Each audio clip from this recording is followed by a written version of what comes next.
Would the Dakota Access Pipeline be an economic boost or an environmental impact? The Standing Rock Sioux natives are threatened by the building of the pipeline, and the environmentalists are concerned for what it will mean for the environment. As well as causing some kind of threat to the natives' land, water, homes, and history, the pipeline could also boost the country's struggling economy. The Dakota Access Pipeline is causing a threat for the Standing Rock Sioux tribe and environmentalists all over the country. I will discuss why the tribe is threatened by the pipelines, as well as why the environmentalists are taking their side and what they are doing to prevent it.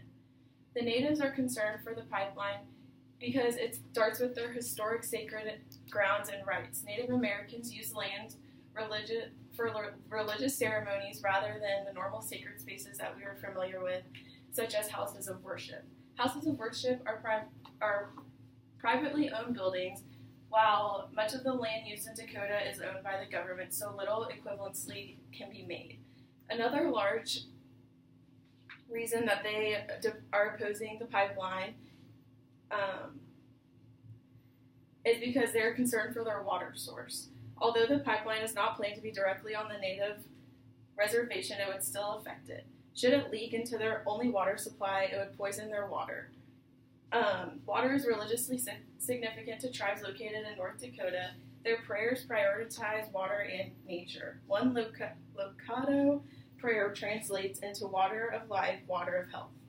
Although the Standing Rock Sioux tribe is seeing a lot of support from the fellow natives, one of their biggest backbones is the environmentalists on their side. Environmentalists have very many reasons to be on their side. The biggest of them all can be that they call themselves water protectors. But mainstream media and the government are trying to skew the reality of what is happening on the grounds by making them seem like law-breaking troublemakers. Activist photographer Steve Pavey, who was on site in October, told a February 2017 Church and State article, quote, "We are there to protect water, natural resources, and environment, indigenous people, and indigenous ways of life, and ultimately our humanity," end quote. Their 2-year journey as water protectors gained national attention in 2016 and drew in thousands of supporters to Standing Rock. Lastly, they involve themselves for environmental justice. Environmental justice is known as the idea that the poorest and least politically powerful people should not suffer the most from high polluting projects. A lot of factors play into the reasons that natives and environmentalists are concerned about the pipeline, but what are they doing to stop it? In the lawsuit, Standing Rock Sioux Tribes versus the United States Army Corps of Engineers tribe members argued that the Army Corps of Engineers violated the National Historic Protection Act and the Environmental Policy Act. The Army Corps of Engineers failed to consult with them about the religious environmental impact that the pipeline would have on Standing Rock before it issued the permits that gave the green light to the pipeline's construction through the area, even though this kind of construction is required by the National Historic Protection Act and the National Environmental Policy Act. Although it was not originally included in their lawsuit against the Army Corps of Engineers, the tribe members might also be able to rely on the Religious Freedom Restoration Act. The RFRA protects religious exercise to a greater extent than the Supreme Court's interpretation of the U.S. Constitution does.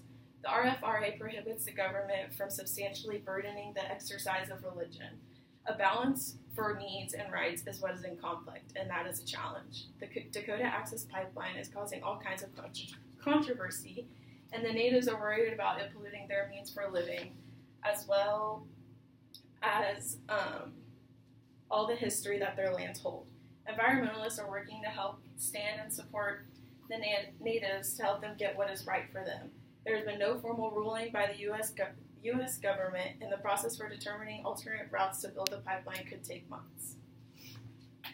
Do you think that this is an environmental problem? Yes. Sure. Okay, and do you think that people, as in like citizens in the United States, are taking the right stance towards it? I think it's half and half. Yeah, I think people are starting to make strides, but I mean, there's also the fact that many people aren't taking a stance on it, so Yeah. it's just apathy at its finest. Okay, one last panorama.